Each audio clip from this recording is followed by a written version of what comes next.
السلام علیکم فرینڈز، اس طرح کی مزید سبق آموز ویڈیوز کے لیے میرے اس چینل کو سبسکرائب ضرور کر لیں۔ شکریہ۔ نبی کریم صلی اللہ علیہ وآلہ وسلم نے ارشاد فرمایا، میں قیامت کے دن یتیموں اور ذمیوں کے حقوق کی نسبت ان لوگوں سے جھگڑوں گا جنہوں نے ان حقوق کو ضائع کیا ہے۔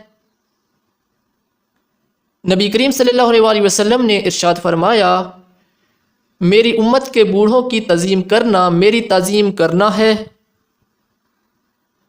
نبی کریم صلی اللہ علیہ وآلہ وسلم نے ارشاد فرمایا، جو مسلمان اپنے مسلمان بھائی سے وعدہ کرے اور اپنے دل میں یہ نیت رکھتا ہو کہ اس کو پورا کرے گا، پھر وقت پر اس کو پورا نہ کر سکے تو اس کے ذمہ کوئی گناہ نہیں ہے۔